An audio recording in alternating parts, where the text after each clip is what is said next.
Logic Barry from Barry Science Lab, and today we'll be proving Fermat's little theorem, not to be confused with Fermat's last theorem. What's Fermat's little theorem?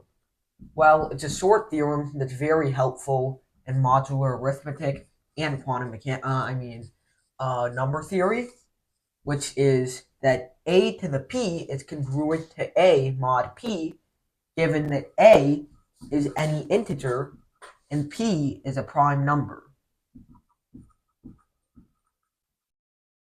Alright, so we can prove this extremely quickly using induction and the binomial theorem. So first we need a base case. The way induction works is kind of like trying to climb a staircase. You first show that you can climb one step. And then by induction, then you show that if I'm on one step, I can climb to the next step. And with that knowledge, you realize that you can climb up the entire staircase.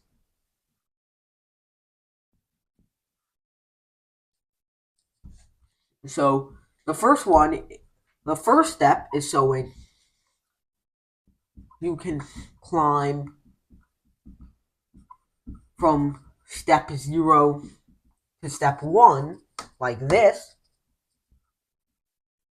And the second step is showing that if you start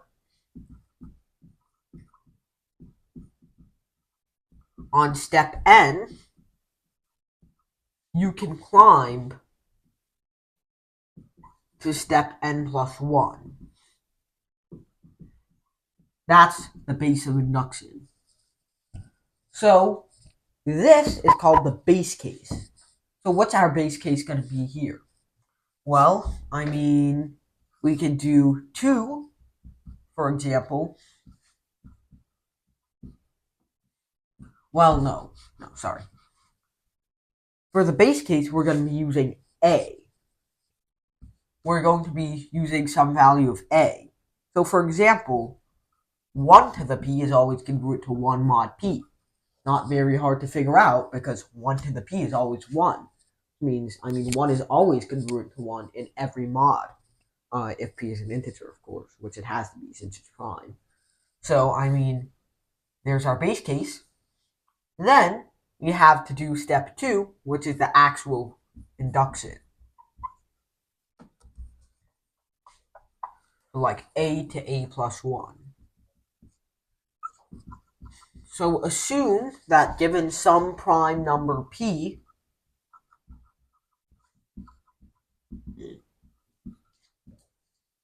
if a to the p, okay, wait, no, sorry.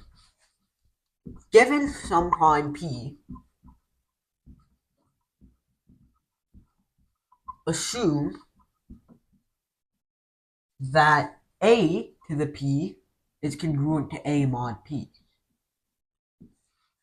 And so that a plus 1 to the p is congruent to a plus 1 mod p. And now this is where the binomial theorem comes in. So here's what we have. What happens when we expand this whole thing out? Well, by the binomial theorem, the first term is a to the p. The second term is p choose 1 times a to the p minus 1 times 1 to the 1, but I don't think we have to write all the 1s. Since whatever power of 1 it is, it just reduces to 1, and multiplying it just gives the regular thing back. I didn't explain it very well, but basically, if I have some term p choose k, a to the p minus k, 1 to the k, it doesn't make sense to write this whole thing out because 1 to the k is equal to 1, and 1 times this is just equal to that. So I won't be writing out the 1. So then p choose 2, a to the p minus 2, p choose 3, a to the p minus 3, plus p P choose P minus 1, A plus 1 is congruent to A plus 1 mod P. Now, the question is, what do we do from here? Well, we can obviously subtract 1 from both sides to just get this. And then from there, we also realize that since A to the P is congruent to A mod P, by our assumption, we can also just erase that from both sides. So all we have to do is prove this. Now, if something is congruent to 0 mod P, that's equivalent to saying it's composed of only multiples of P, or in other words, it's divisible by P. So we just have to prove this whole thing is divisible by P. Now, how do we prove that? Well, what does the choose function mean at its core? A choose B is a way to say how many ways can we choose B distinct objects out of A distinct objects total. So, of course, that's A factorial divided by B factorial times A minus B factorial. And what you'll realize is that unless B is 0, which it can't be in this case because we're starting from P choose 1, then P choose 2, all the way up P choose P minus 1. So so with P choose K, we have P factorial over K factorial P minus K factorial, unless K equals 0 or K equals P, which doesn't happen anywhere we can see because it ranges from 1 to P minus 1. So unless K is equal to 0 or K is equal to P, this is divisible by P. And that's because P choose 0 or P choose P is just equal to 1, which is never divisible by anything except itself. So let's figure out, how is this a multiple of P? Well, here's the thing. K factorial only contains factors from K to K minus 1 to K minus 2 all the way to 1. So we can rewrite this as equal to P times P minus 1 times P minus 2 all the way up to K plus 1, given that we've divided out the rest of the factors from K to 1, and we just have P minus K factorial left. Now, here's what's so special about P being prime. No matter what, this always has to be a factor of P. Why? Because P minus K factorial cannot contain a factor of P.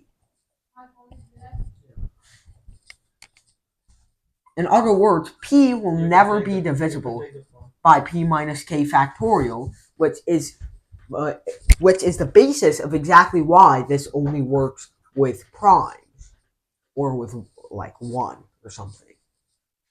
Because P is prime. So that means that no number before it will be divisible by it, or no number before P itself will be able to divide into it. In other words, there are no factors of P below P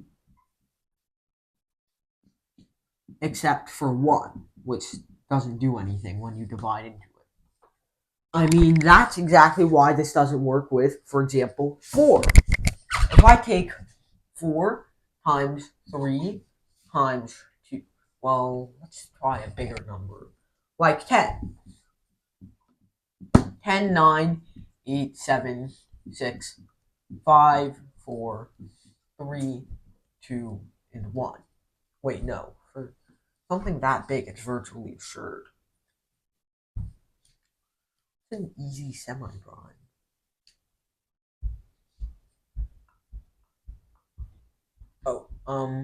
Yeah, let's stick with 4. So if we have 4, 3, 2, 1, for example, I mean, we can have k be 2, for example. So we have this. So we have 4 times 3 times 2 times 1 over 2 times 2. So we have 3 times 2 times 1, which is 6, which clearly isn't a multiple of 4. So boom.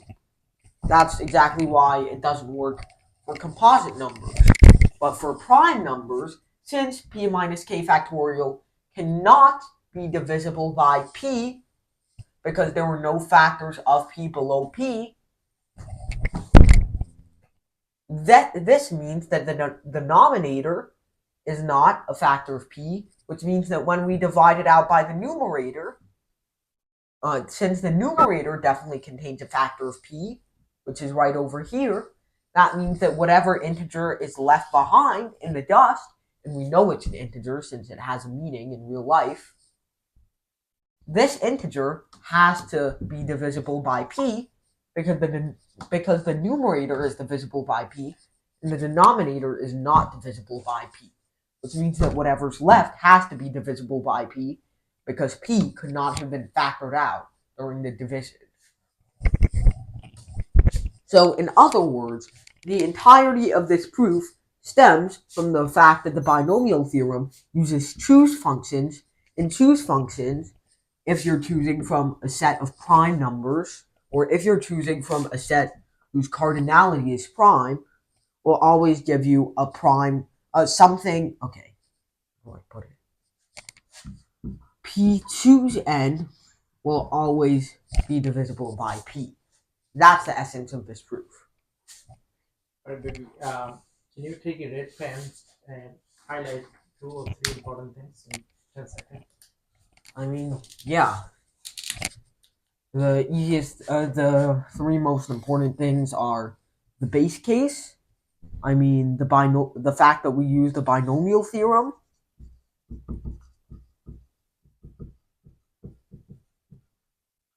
and that's right here, and the fact that p minus k factorial can't contain p.